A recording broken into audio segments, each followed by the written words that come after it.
आगे हम सब देखते हैं स्टेज 1 के सभी बैटल्स खत्म हो जाते हैं। 40 पार्टिसिपेंट्स ने इस स्टेज में पार्टिसिपेट किया था, जिनमें से 20 हार चुके थे और 20 अपनी जीत के साथ अगले स्टेज में जाने वाले थे। सभी पार्टिसिपेंट्स प्लेनेट के सेंटर में पहुंच जाते हैं। यहाँ पर कुछ प्लेटफॉर्म्स बनाए गए थे, हर टीम अलग अलग प्लेटफॉर्म पे लैंड हो जाती है। जो पार्टिसिपेंट्स हार गए थे वो अपने आप स्पेक्टेटर वाली सीट पे टेलीपोर्ट हो जाते हैं। अभी सबसे पहले देख लेते हैं इस स्टेज में किस यूनिवर्स के कितने पार्टिसिपेंट्स ने अगले स्टेज के लिए क्वालिफाई किया है। यूनिवर्स 2 से बस एक फाइटर जिमिस ने क्वालिफाई किया है। यूनिवर्स 3 के 3 फाइटर्स पापरोनी, नारीरामा और कीटो पेस्ला। यूनिवर्स 4 का एक फाइटर गानोस। यूनिवर्स 6 के 4 fighter Hit, Cabba, Caulifla and Kale. Universe 7 के 5 fighters Goku, Vegeta, Gohan, Piccolo and Broly. Universe 9 के 2 fighters Bergamo and Frieza. Universe 10 का एक फाइटर नपापा एंड यूनिवर्स 11 के 3 fighter Toppo, dispo and जिरन। Count करके बता देना 20 है ना। 2 फाइटर ऐसे थे जिनकी पावर ज्यादा थी एंड वो स्टेज 2 में आ सकते थे, फ्रॉस्ट एंड कूलर, पर उन्होंने अपोनेंट गलत चूज किए।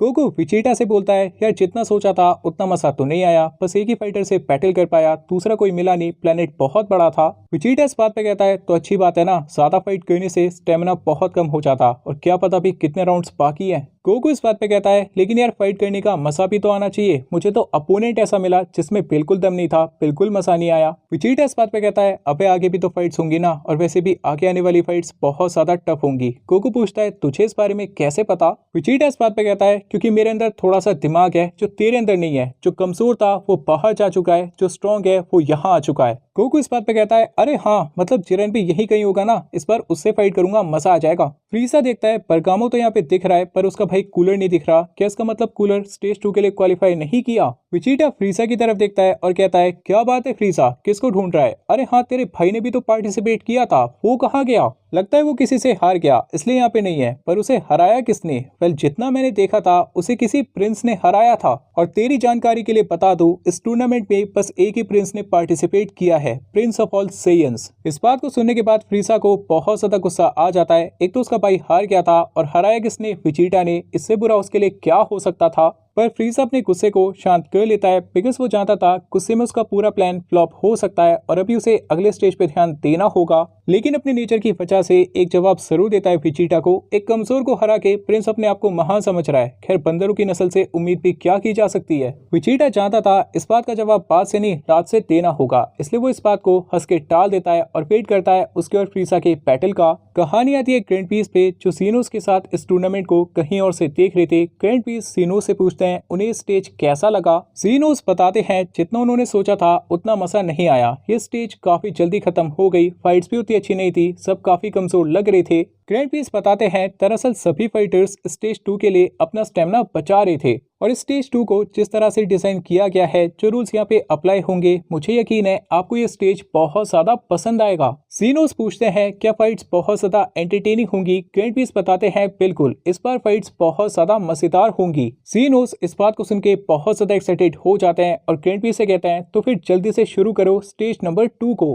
ग्रैंड पीस सीनोस की बात मानते हुए सभी फाइटर्स के सामने आ जाते हैं। सबसे पहले ग्रैंड पीस सभी वॉरियर्स को स्टेज 2 में क्वालिफाई करने के लिए कॉन्ग्रेचुलेट करते हैं। ग्रैंड पीस बताते हैं, जैसा कि आप सब जानते हैं स्टेज 2 को शुरू करने का टाइम आ चुका है और इस वाली स्टेज में 4 और यूनिवर्स पार्टिसिपेट करने वाले हैं। अभी बाकी 4 यूनिवर्सेस जो स्टेज 2 में पार्टिसिपेट करने वाले थे वो सभी पार्टिसिपेंट्स के सामने आ जाते हैं। सभी यूनिवर्सेस के गॉड्स ऑफ डिस्ट्रक्शन तो यहाँ पे थे, पर उनके यूनिवर्स का कोई भी फाइटर यहाँ पे नहीं था। गोकू को समझ नहीं आता ये सब क्या हो रहा है। गोकू ग्रैंड पीस से पूछता है, क्या यूनिवर्स से कोई भी मॉर्टल पार्टिसिपेट नहीं करेगा। ग्रैंड पीस इस बात पे कहते हैं, इस बात का जवाब तो गॉड्स ऑफ डिस्ट्रक्शन को ही देना होगा। लीकर कहता है, मॉर्टल्स को लाना ना लाना एक बराबर था, आफ्टर ऑल इस टूर्नामेंट को हमें से कोई एक गॉड जीतने वाला है। ग्रैंड पीस पूछते हैं, मतलब आप सब आपके यूनिवर्स से अकेले पार्टिसिपेट करेंगे, और सभी गॉड्स इस बात पे एग्री करते हैं। ग्रैंड पीस कहते हैं, ठीक है, फिर अभी स्टेज नंबर 2 के बारे में आप सबको कुछ इंपॉर्टेंट बातें बताई जाएंगी। स्टेज 2 को अर्थ के मार्शल आर्ट टूर्नामेंट से इंस्पायर्ड होकर बनाया गया है। सैनोसामा को इस तरह के बैटल बहुत पसंद आते हैं, जिस वजह से इस थीम को इस टूर्नामेंट में रखा गया है।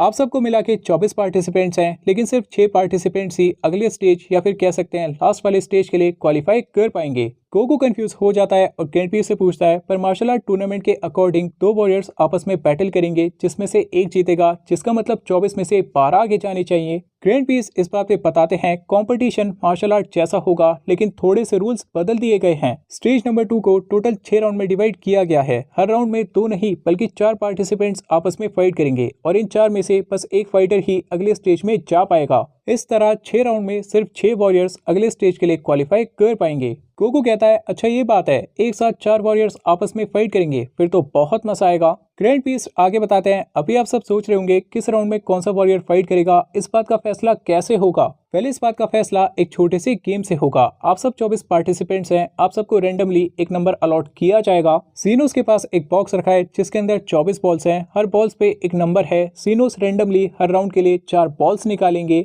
और इस तरह हर राउंड के लिए 4 पार्टिसिपेंट सेलेक्ट होंगे। सभी फाइटर्स इस राउंड को अच्छी तरह से समझ जाते हैं लेकिन अभी एक ट्विस्ट बाकी था। ग्रैंड पीस बताते हैं एक इंपॉर्टेंट बात जो आप सबको समझना जरूरी है, हर राउंड में रैंडमली कोई भी 4 फाइटर्स फाइट करेंगे, जिसका मतलब ये भी पॉसिबल है किसी राउंड में एक यूनिवर्स के 2 या फिर 2 से ज्यादा फाइटर्स फाइट करें। मतलब इस स्टेज में आप सबको आपके टीम मेंबर्स से भी फाइट करना पड़ सकता है। इस बात को सुन के सभी पार्टिसिपेंट्स हैरान हो जाते हैं बिकॉज कुछ भी हो सकता था।